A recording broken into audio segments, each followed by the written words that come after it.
Hello, everyone, and welcome to our live presentation of a interesting CTO case. We're broadcasting from St. Boniface Hospital, which is in Winnipeg, Manitoba, which is smack in the middle of Canada. It's usually cold, very, very cold in the winter here, but right now it's nice and warm and summery, so don't hesitate to visit. So the case today is a 61-year-old gentleman with a CCS class 2 angina, has a past medical history of hypertension, obesity, family history of premature coronary artery disease, dyslipidemia, and gout. He was referred for angiography after a MIBI scan that demonstrated a large territory of moderate severe ischemia in the RCA territory. This was basal to inferior wall, LV is preserved, and there was no anti-general therapy prior to the angiography. Maybe you guys want to show the angio of what you have. And yeah, so the original angiogram showed a tight circumflex lesion that was treated with PCI, and he had an RCA, CTO of the RCA as well. Our plan was to medically manage it, and hopefully the PCI to the circumflex would control the symptoms, but he continues to be symptomatic with at least CCS class 2 angina, despite being an optimal medical management. So we brought him in today. We have a dual catheter setup. This is the dual catheter injection. We have right femoral, right radial setup, which is what we usually use for 90% of our CTO cases, both 7 French. We have the donor vessel, the left main, engaged with an XB35 guide through the femoral, through the radial artery, and then an AL1, a GR4 guide in the right femoral artery, engaging the RCA. We wanted to engage with an AL1 for more support, but unfortunately it was too big and we couldn't engage. Now, this is our dual catheter shot. There's a few questions we look at to try and plan our strategies. The first is the proximal cap well identified? And in this angiogram, you can see that we know where the proximal cap is. There's a lot of disease in the proximal RCA, but it stops abruptly. It's got a bit of a taper to it. So it's a well-defined cap, which allows us to work antegrade with relative safety. The second question is, how long is the occlusion? Now, unfortunately, despite being a very long cine large dose of contrast, we don't really see the distal cap very well. So at this point, I'd say it's probably a bit longer, but it might be shorter than we think. Third question, is there a distal reentry target? If we try going antegrade and we end up in a subintimal zone, do we have a good target to reenter and puncture back into the true lumen? And in this situation, I think you can see the distal RCA is relatively healthy. It's more than 2 millimeters in diameter. So if we got down there in a subintimal plane, then ADR Stingray base would definitely be an option. And then the fourth question, if that didn't work and we wanted to go retrograde, do we have good collaterals? And you can see from the REO cranial here that there's several septal collaterals supplying the PDA. None of them are absolutely clearly straight or have a straight connection, but I think we'd have a reasonable chance of success crossing one of those if we try different branches using septal surfing technique. So I think our plan right now is to proceed with antegrade wiring. We'll get the turnpike spiral as our usual Workhorse microcatheter for antegrade access. And then we'll let you know what choice of wires we're going to use. For safety measure, once we get to the distal cap, we'll put the Workhorse wire that we're going to use to deliver the microcatheter down the left main for protective reasons. So we use a well-shaped Workhorse wire here to show us the course of the vessel. I'll put that back up for you. So that's the course, although that's in a bit of a cranial with it.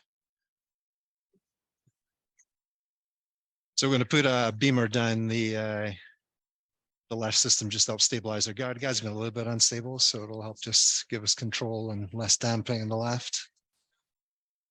AP caudal there, Bassam. So your Workhorse, you're the first wire to use here.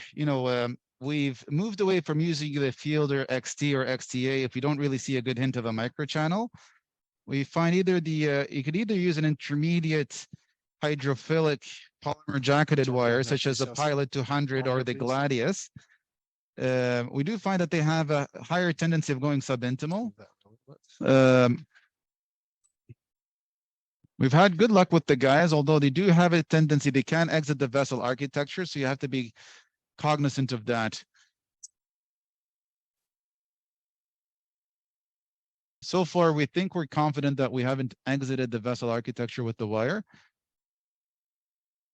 Notice the movements are very deliberate with the hands there. The wire is moving forward quite a bit. That might be going off course, so I'd pull it back and redirect a bit down. Advancing the microcatheter now into the lesion to provide more support. Unfortunately, what we were expecting is the guide kicking back there. So the can we make sure we're coning in on As far as the operator? Yeah, no, yeah, get some more wire forward down there. You're right into the cap there, though, so that's good there. Okay, I'm just going to look at our diagnostic again and see what we see of the vessel beyond the cap. Not a lot. So the issue we're facing here is we have a long segment of vessel where we're not really sure what the course of the vessel is, if there are any extra bends or not, and we're kind of going by braille with what is a relatively stiff wire.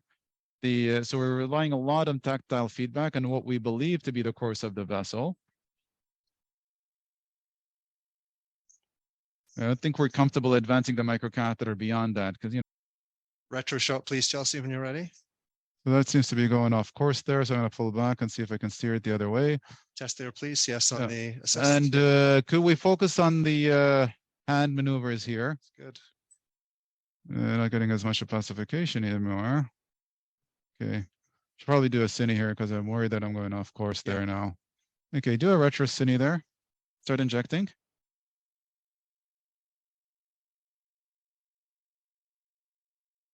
Could I convince you that I'm in the right direction? I think so.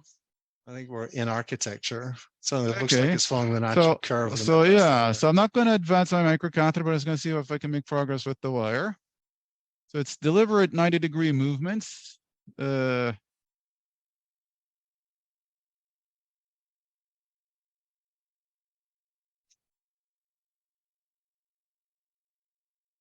Pressing a bit harder now. Not sure if I'm hitting a wall. This would be a good spot to have the microcatheter down a bit more if I'm comfortable with the spot. Yeah. Now support's an issue. You can see my guide's getting kicked out. We couldn't engage with the AL1 and we don't have 0.75 ALs, unfortunately, at least not in 7 French. And we're out of guide extensions, the trap liners either. Anchor in either. No. Well, I think my wire just jumped. It's really getting. Okay, let's see. Let's do another cine there. Okay. See if we've getting close. Then if we're comfortable and we're in the right spot, then we can be a bit more aggressive with our gears and all that. Okay. Oh, perfect. We have a 7 French trap liner. Perfect. Okay. Yeah, let's open it. So we're going to need a trapping balloon as well, a 2.5 trapping balloon. So to increase our support, we're going to use a trap liner. Trap liner is basically a guide liner with a balloon in the back. Which will allow us to still do the microcatheter exchanges, which becomes very challenging in the guide liner alone. Alrighty, 2.5 chopper, yeah. Let's flare there. Just to set up for that. Get the wire down a bit more. Yeah, that's probably true lumen, eh? Okay. 2.515 trapping balloon, please. So we're going to need to take our microcatheter out. Trap it out with the regular soft balloon and then take the trap liner down. We might need to dilate a bit of a course for it so that it can actually provide us some support and get it down into the vessel disease right off the bat. Okay. Just advancing a 2.515 balloon into the guide that will inflate it inside the guide to trap the wire against the wall of the guide and allow us to take out our microcatheter without risking losing the wire position that we spent so much time getting. Okay, going up with the balloon there. We're at 12. Check our wire stable. Good, you can see there now he's just pulling the microcatheter out with the trapping. The balloon is in. Completely, please. Yeah. Now the downside with trapping when you're ready is that you're going to entrain air because you remove the microcatheter from a blind tunnel. That's going to create a vacuum effect that will suck air into your system. So whenever you trap gear out, always make sure that you de-air the system. You want to take the trap liner into the guide. Yes. Just take a 2.5 balloon to delay the track for it to get it to trap it down there. Sounds good. Let's take the trap liner in. So ACT is 302. We're working antegrade. We're not working retrograde. So I think that's a reasonable number. But remind us in 15 minutes, we'll probably give some more heparin. Our target is Yeah, usually want above the top 300 if we're antegrade, above 350 have retrograde gear. So obviously you can see the vessels disease right off the bat. So getting the trap liner down deep would be challenging, although it seems to be working well here. So should we just go back with the guide I extension? think so, yeah. Okay, so we're going to go up with the trap liner now, and we'll take the turnpike spiral black, spiral, please, yeah, Chelsea. So the problem with the trapping again is in training air. Now we have a manual manifold on this system, so we can do a flush system where now that the balloon is up, we open the saline flush in there, and you'll see here that it's flushes saline, and that maintains a positive pressure inside the guide, so it prevents air from being entrained. It's very important to remember to turn that off, the saline flush, before you deflate the balloon, especially if you are in a subintimal plane or working for antegrade dissection reentry, although otherwise your case is over. Okay, but you can see my microcatheter is advancing nicely. I'd also like to keep this guide extension, the trap liner, in as much as possible to dampen the inflow to the where we are, because we're not 100% sure we're true lumen. Change a wire out. We are Another beam universal. Although please. this is advancing very smoothly, Mike. So this probably is true lumen. So workhorse wire, we'll take another BMW universal wire. And the movement of the wire will confirm to us whether or not we're true lumen. If you're subintimal, a workhorse wire will not advance. Well, if we're in true lumen, this should just fly through. Guy out, please, and then beamer universal in. Are almost 100% IBIS users for CTOs. I think there's good evidence to support its use for stent sizing. I also find it very helpful in identifying the reentry zone. Even though we've done antegrade wiring, we might have a subintimal course that we don't appreciate with wiring, and IBIS will help show us that and show us where we've entered the true lumen, or whether we're in the intraplaque through the whole lesion. A little bit coil here. So with the microcatheter crossing the lesion, we're hoping that delivering this balloon should be less of an issue. You can see there it's just slid through. Yeah, have to go there. We'll start there. Sounds good. So going up with the 2O balloon. 10, yeah, 225, 20, 10, 12. All right, I'm at 12 atmospheres. Then you come back a little bit. We might not have got the proximal cap. You got There. well, plus there's disease in the proximal segment as well, so it probably should hit that. Going up again. Well, we believe the balloon is inflating, although there's a bit of air in the system. We just gonna back off the trap liner a little bit and treat the proximal. So, okay, up you go there, Bryson. going up again. They are at 12. Still leading. I think so, yeah. You can, you want to do another, trap it in there, or you're just happy with that? Okay. Yeah, sounds good. Hold on one sec.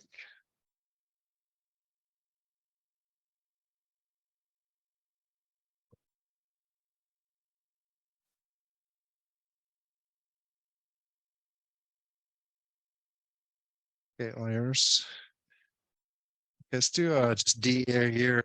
Do a little give a bit of nitro.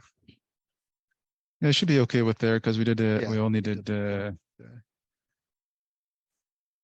us 200.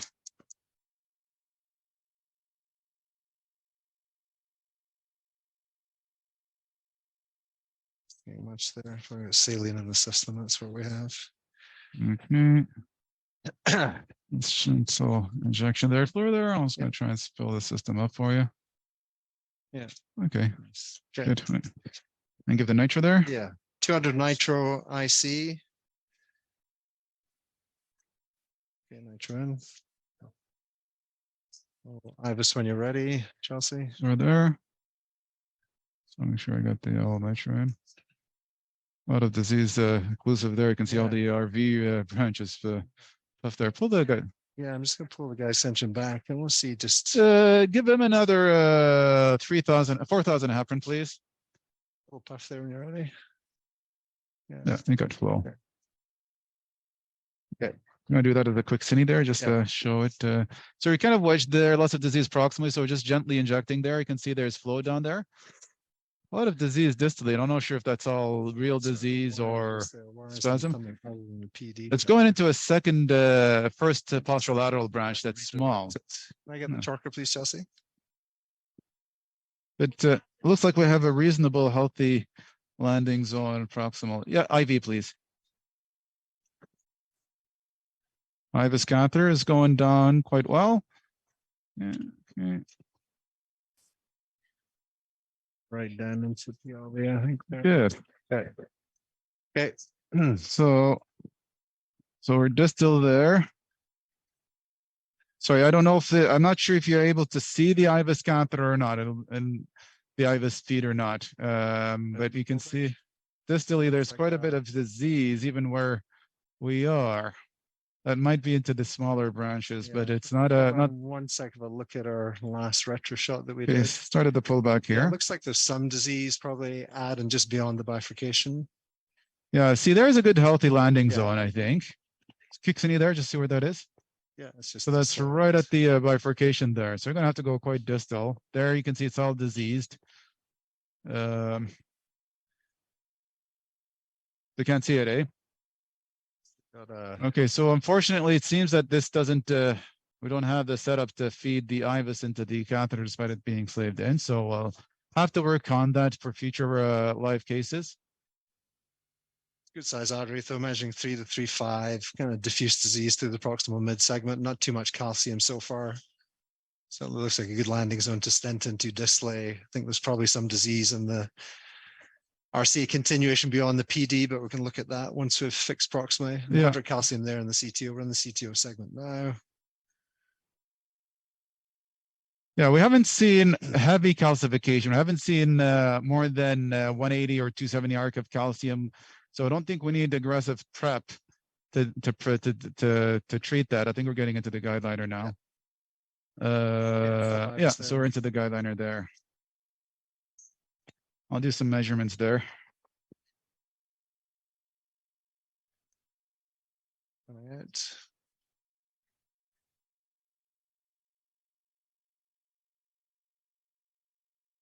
Yeah, so we do apologize that the IBIS is not feeding in. So I don't see trying to see if I can see the posterolateral branch come in. Yeah, I think we started our IBIS run probably just proximal to the bifurcation. Okay. And again, the retro shot that we did suggests there, again, looks like there's moderate disease in the continuation beyond the PD. So I think we've got there, a good landing zone that is the right to stent into. What's that measuring by? 3 millimeters. Yeah, 296. I'll probably take a 275 and then we can always post dilate. I'm getting, and it's not the most healthy segment. So I'll take a 275 and then we can always post dilate afterwards. Sure. I mean, at 275, we can make 3.5. So, okay. So let's say, I think we can stent directly here, Bassam. We can use our stent balloon to. Yeah, I agree. Predilate further proximate. Agreed. So based on the IBIS results. 38, say, Promus Premier, please. And we've ballooned a track. So hopefully, and we got reasonable support now with the trap liner. So hopefully we should be able to deliver it. Yes, please. Sounds good. We